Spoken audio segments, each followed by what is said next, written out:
안녕하십니까? 배본철 교수입니다.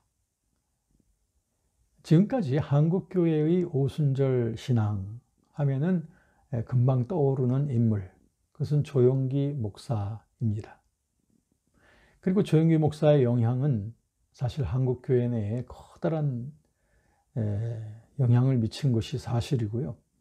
특별히 그분의 그 지대한 영향과 함께 오순절주의 교단들, 특별히 대표적으로 하나님의 성의 교단들이 지금 생기게 되었습니다.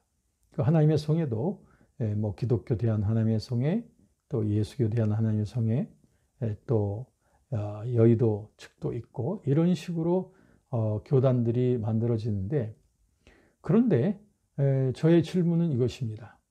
조용기 목사의 성령론과 오늘날 커다란 그 하나님의 성회, 교단들 사이에 그 신학적인 그 정체성의 차이는 무엇인가? 차이가 있는 것인가? 아니면 없는 것인가? 있다면 어떤 점일 것인가? 사실 이 교단들, 하나님의 성회의 그 교단들 사이에서 분리되어지는 과정에서도 표면적으로 드러난 것 중에는 그 교리적인 문제가 또 드러났단 말이에요. 그러면 이 성령론 분야에 있어서 어떻게 각 교단들 사이에 서로들 강조점의 차이가 나타났을까? 특별히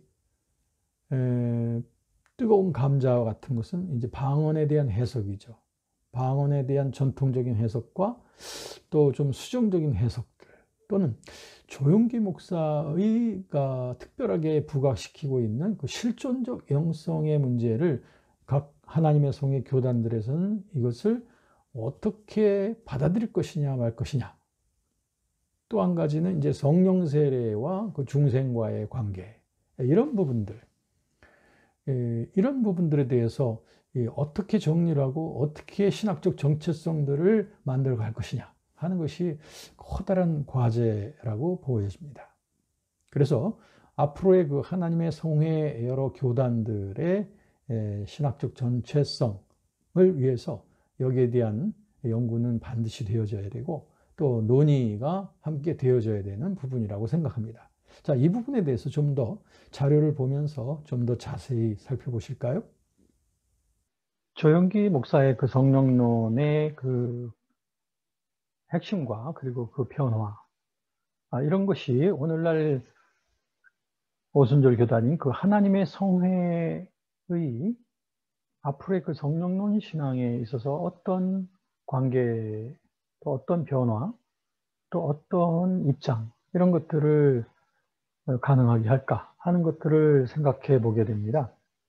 오늘날 그 하나님의 성회에 속해 있는 여러 교단들 가운데서 그 서로 성령론에 관한 그 노선 사이에서 좀 적지 않은 불일치가 보이고 있다고 하는 것입니다.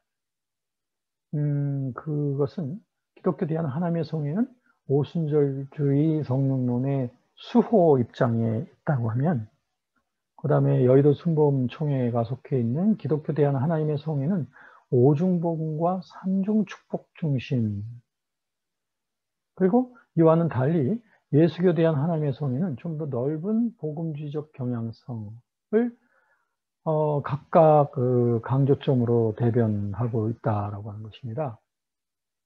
여기서 뭐 좀 더 예수교 대한 하나님의 성회의 좀 더 넓은 복음주의적 경향성이라고 하는 말은 그들의 홈페이지에 나타난 신조 속에는 성령 세례와 관계된 방언에 대한 언급이 없다는 것. 그러니까 예수교에 대한 하나님의 성회죠. 그러면서 성별이라고 하는 웨슬리안적 항목을 신조 속에 추가하고,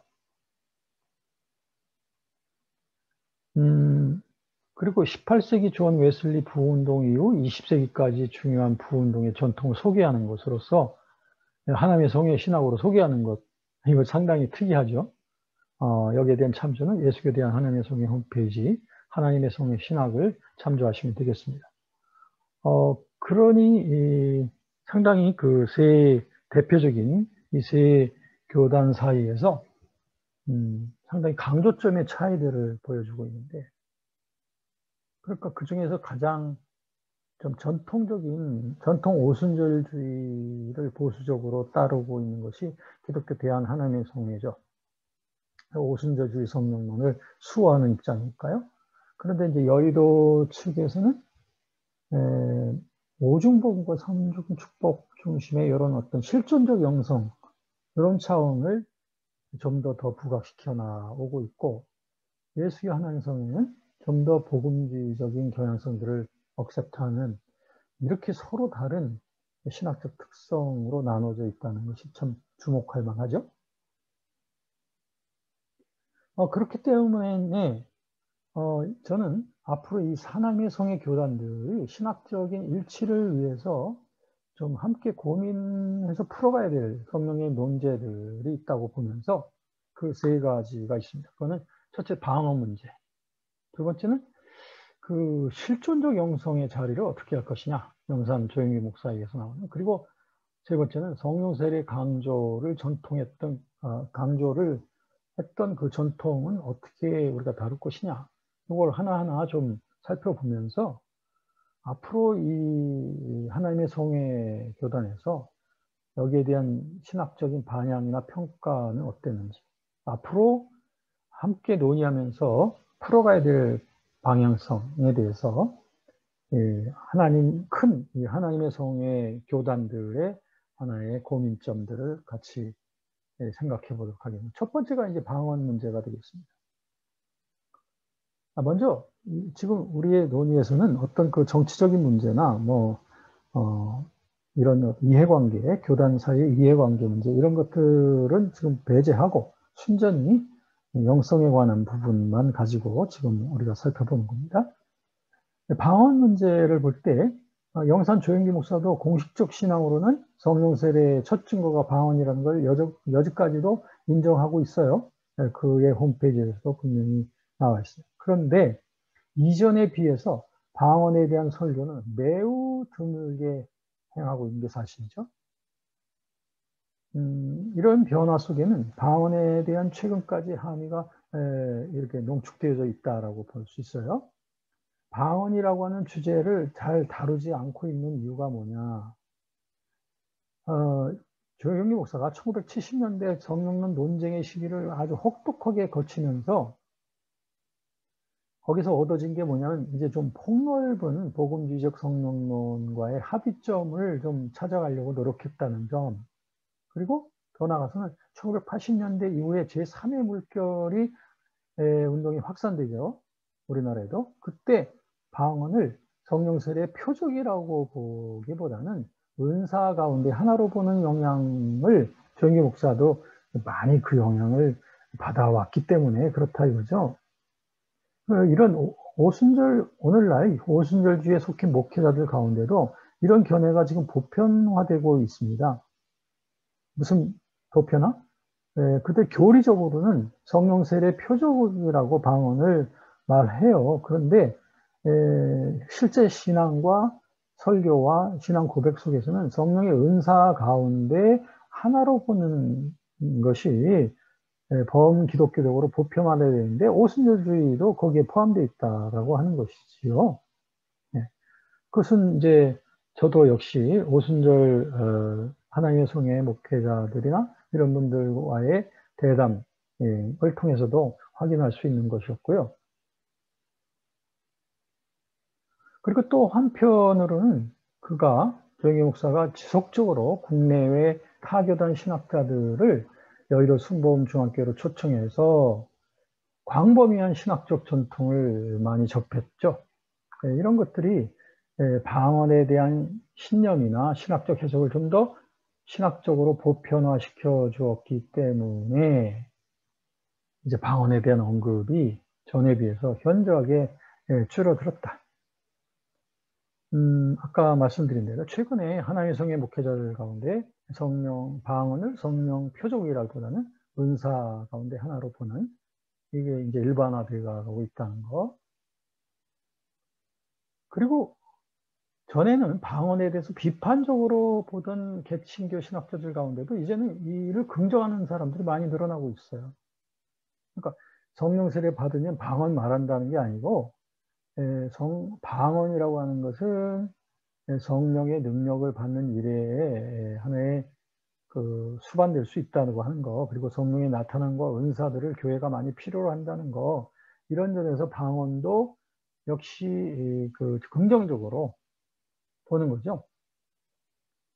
이러한 경향성들이 그동안 성령의 은사 문제에 대해서 부정적으로만 해석하던 개혁주의 신학계에서도 새로운 시각적 전환을 지금 요청받고 있다. 이렇게 보죠. 왜냐하면 이거 일반적인 경향성이니까요.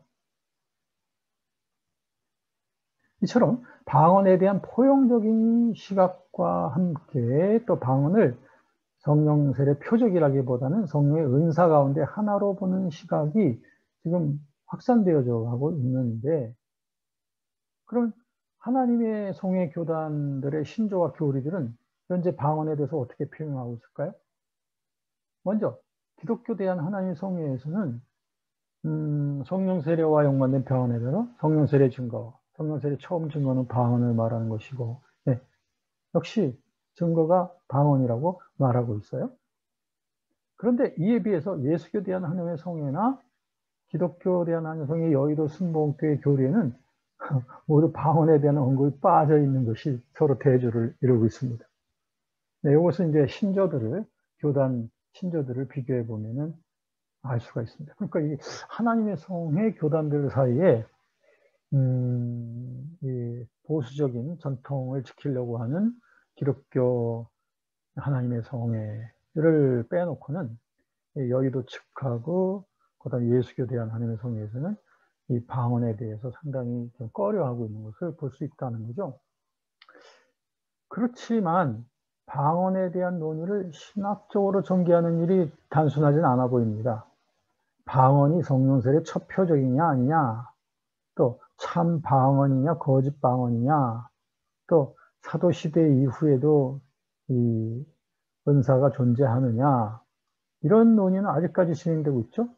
최근에 들어서도 방언에 대한 뜨거운 공방이 교계에서 오고 가고 있습니다. 네, 뭐 보시면은 제 이 논문에 여기에서 다루고 있습니다. 이런 점에서 볼 때 오늘날의 그 하나님의 성의 교단들은 성령 세례의 첫 증거가 방언이라고 하는 전통 오순절주의 교리적 선을 유지할 것이냐 여부를 결정져야 될 신학적 논지의 절박성을 갖고 있다. 네. 이게 이제 그 하나님의 성회의 여러 교단들 사이에서도 지금 이런 교리적인 합의를 해야 되겠고, 또 하나님의 성회라고 하는 그 오순절주의의 정체성을 우리가 어떻게 할 것이냐 하는 부분에 있어서도 이 방언을 성령 세례의 표적으로 계속 보는 입지를 견지해야 될 것이냐 말 것이냐, 여기에 대한 신학적 논의가 계속 필요하다. 두 번째 주제는 이 실존적 영성에 대해서입니다. 제가 표현했죠. 영산 조영기 목사가 이제 후대 사역에 이르러가면서 오중복음과 삼박자 축복, 또 그 이전에 또 삼박자 축복, 그다음에 오중복음과 삼중 복음, 그다음에 오중복음과 삼중 축복이죠. 네. 그다음에 4차원의 영성으로 이어지는 이런 그 실존적 영성의 무게, 이 점에 대해서 이제 관계를 어떻게 할 것이냐는 거죠. 2009년도에 그 기독교에 대한 하나님의 성의 여의도 순복음 총회가 결성이 되면서 이 교단에서는 조영기 목사의 오중복음과 삼박자 축복을 따를 것을 표명했습니다. 그러니까 전통 기독교에 대한 하나님의 성회하고 이 점에서 이제 구분을 하게 된 거죠. 여의도 총회에서는. 그래서 그들은 그들의 홈페이지의 교단 교례에는 성령 세례라는 표현 대신 성령 충만의 복음이라고 유화적으로 표현을 하고, 또 방언에 대한 언급은 교단 교리 페이지에서는 보이지 않습니다. 그리고 성령 충만의 복음도 역시 오중복음과 삼중 축복이라는 큰 교리적 범주 속에 일부 포함되어 있는 것으로 나타납니다. 굉장한 변화가 있네요. 이것이 이제 여의도 순복음 총회의 홈페이지에 발췌된 것이고, 그렇다면 영산이 오순절주의 성론을 개인적으로 포기한 것은 아니지만 그의 영향 아래 결성된 기독교 대하나님의 성의 여의도 측에서는 교단 교리, 그들이 말한 교단 교리에 따라서 오순절주의 성령론보다는 영산의 실존적 영성이라고 할 수 있는 오중복음과 삼중 축복을 교리로 따르고 있다는 점을 부인할 수 없다. 왜? 이 성령론조차도 이 속에 포함되니까. 영산 조영기 목사가 끼친 실존적 영성의 영향력은 여의도 측에서만 그치는 것이 아닙니다. 그렇다면 한국의 하나님의 성회에 속한 교단들은 영산이 그동안 제시해온 이 실존적 영성에 대해서 분명히 오순절주의 신학적 입장에서 진지한 재평가를 해봐야 된다. 여태까지는 영산의 가르침 속에 오순절주의 성론과 실존적 영성이 함께 공존하고 있었다는 점을 인식하지 못했을 수도 있었을 거예요. 또는 구분해낼 필요도 느끼지 못했을는지도 몰라요. 그러나 이것은 서로의 서 있는 자리가 틀리죠. 기독교 성론론과 실존적 영성의 자리는 서로 확연히 틀립니다. 근데 이전에 영산의 실존적 영성이 전에는 그의 오순절주의 성령론 범주 속에서 자라났다고 할 것 같으면 지금은 반대로 삼박자 축복과 오중복음 그리고 4차원적 영성이라는 이런 실존적 영성의 흐름을 통해서 그 안에 포함되어지는 성령론. 그래서 오순절주의 성령론은 훨씬 능가하는 강조점이 실존적 영성에 차지하고 있다 이거죠. 그래서 오순절주의 성령론과 그가 추구한 실존적 영성이 적절히 융합되었다기보다는 차라리 병존하고 있다고 저는 봅니다. 이게 서로 뭐 합해졌다고 볼 수는 없고 서로 다른 위치 속에서 이렇게 자라왔다. 왜냐하면 조영기 목사가 전통 오순절주의 성령론을 포기한 적은 없거든요. 그의 공식적인 고백 속에서. 그런데 이제 실존적 영성에 대한 언급과 주장이 그의 후대 사역에서 강화되어져 왔기 때문에 그것은 서로들 교차되거나 혼합되는 것이라기보다는 서로 각자의 위치 속에서 표현되어 온 거죠. 그렇다면 오순절주의 성론을 따르는 하나님의 성회의 전통적 신앙과 영산의 실존적 영산의 관계는 무엇인가? 이것이 이런 과제가 하나님의 성회 교단에 속한 신학자들 사이에서 진지하게 논의되어야 될 시기가 왔다라고 보는 겁니다.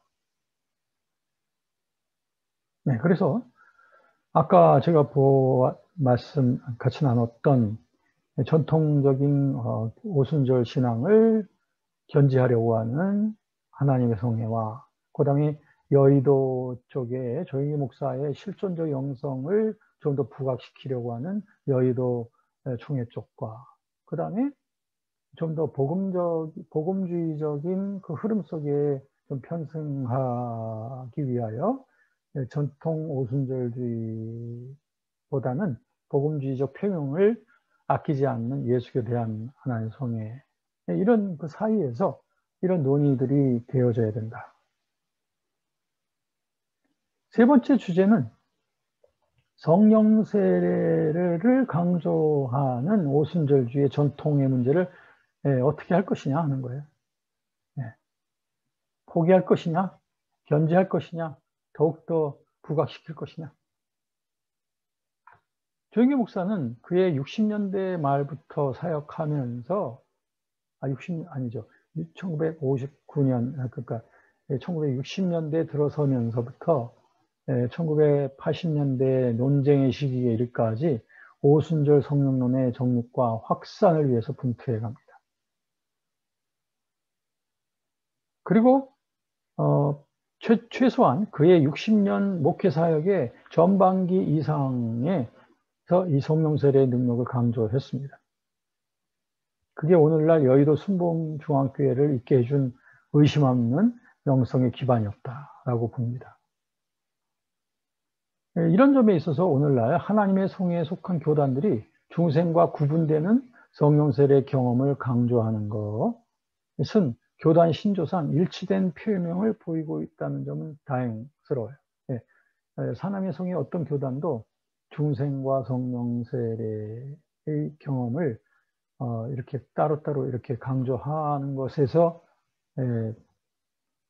포기하는 것은 없습니다.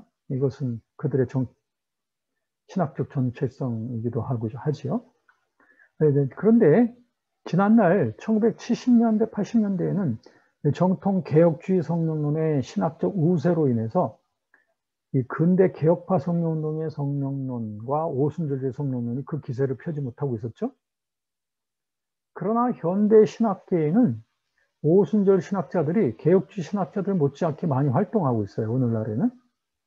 그리고 또 뭐 웨슬리안 신학자들의 인원도 많고 그들의 연구 업적도 크게 늘어났기 때문에 이 오순절주의와 웨슬리안 신학자들이 함께 중생과 성령 세례의 경험적인 것을 구분하려고 하는 노선에서 얼마든지 함께 조력을 해볼 수 있죠. 그렇다면 영산 조영기 목사가 1960년대 말부터 몇십 년에 걸쳐서 전력을 다해 외치던 오순절주의 성령론의 그 성령 세례 경험의 강조를 얼마든지 신학적으로 공고히 할 수 있는 시대가 이제 오순절 신학자들과 웨슬리안 신학자들이 조력해 가면 열어갈 수 있지 않겠는가. 그러므로 하나님의 성의 교단들은 이 성령 세례의 신학을 논하되 그동안 한국교회 성령론 논쟁을 통해서 얻어진 역사와 교훈들을 좀 더 체계화된 신학 방법으로 논해야 될 것이다. 그러니까 지난날 우리 오순절 교단에는 그 신학을 대변할 만한 뛰어난 신학자 군이 형성되지 못하고 있었지만 초기에는 지금은 그렇지 않지 않습니까? 그렇기 때문에 이제 웨슬리안 신학자들과 함께 적어도 성령 세례 시기가 중생할 때냐 그 이후냐 또 성령 세례이냐 성령 충만이냐 하는 이런 문제, 또 방언이 성령 세례 첫 증거냐 아니냐 문제, 또 성령 은사가 중단됐느냐 지속되느냐 문제, 이런 논제들이 1970년 80년대 충분히 논제되어졌지 않습니까? 이런 논제들의 결과들을 우리가 충분히 인용하면서 반대 입장에서는 종래의 반박을 또 인용하면 될 것이고, 그러다 보면 앞으로도 만약 그런 식으로 계속 나간다면 앞으로도 끝없는 성령론 논쟁을 하게 되지 않겠습니까? 그러니까 이제는 이러한 교훈들을 이제 우리들이 충분히 이해하고 이런 논제들을 그동안의 교훈으로 삼고 새로운 차원의 접근이 필요하다 이거죠. 즉 복음이 지시하고 있는 성령 세례의 능력 차원에서, 그러니까 이 용어와 시기, 용어와 시기 때문에 얽혀서 논쟁하는 것이 아니라 실제적인 성령 세례의 그 능력이 뭐냐라고 하는 점에 대해서 함께 지혜를 모아간다면 중생을 하고 나서 성령 세례를 받는 것인지 아니면 중생 때 받는 것인지 아니면 뭐 방언이 증거냐 아니냐 뭐 이런 문제보다도, 그래서 성경에 약속되어진 성령 세례의 능력이 뭐냐, 그것이 지금 우리들 속에 유지되고 있느냐, 경험되고 있느냐 아니냐 하는 이 부분에 대한 연구로 나간다면 우리는 해묵은 논제에 다시 빨려 들어가지 아니하고 우리의 차원을 좀 새롭게 해서 좀 역동적인 그런 성령론의 논의들을 모아갈 수 있다라고 생각합니다. 이런 주제에 있어서 하나님의 성회에서는 역사적으로 또 경험적인 많은 연구 자료들을 갖고 있지 않습니까? 바로 이 점이 지난 1970년대, 80년대 때 하나님의 성회와 오순절 교단을 표적으로 한 성령론 비판을 묵묵히 견디어 온 영산 조영기 목사의 성령론을 새롭게 공고히 할 수 있는 길일 뿐 아니라 또한 하나님의 성회 교단의 신학적 정체성을 더 분명히 하는 일이 될 것입니다. 네, 지금까지 보신 바와 같이 그 하나님의 성회의 대표적인 그 커다란 세 교단을 들 때 기독교 하나님의 성회와 그리고 또 예수교 하나님의 성회, 그리고 기하성 내에서도 여의도, 또 이렇게 크게 나눠지는데 말이죠. 이런 교단들에는 저마다의 양립되어져 있는 그런 강조점들이 있다는 것을 보았습니다. 그래서 어느 기독교 기하성에서는 특별히 그 오순절주의적인 전통을 계속 견지해 나가려고 하는 그런 보수적 방향.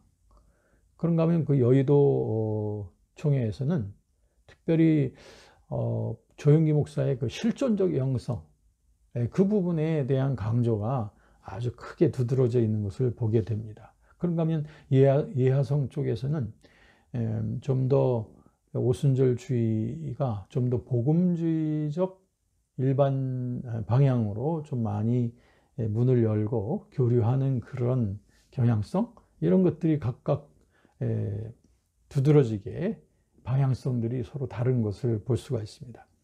뭐 예를 들면 방언에 대한 것도 이 교단들 가운데 어떤 교단에서는 아예 신조 속에서 공식적으로 빠져 있는 교단도 있고, 그리고 또 방언이라고 하는 것을 성령 세례의 어떤 표적이라고 보는 어떤 전통적인 그러한 입장을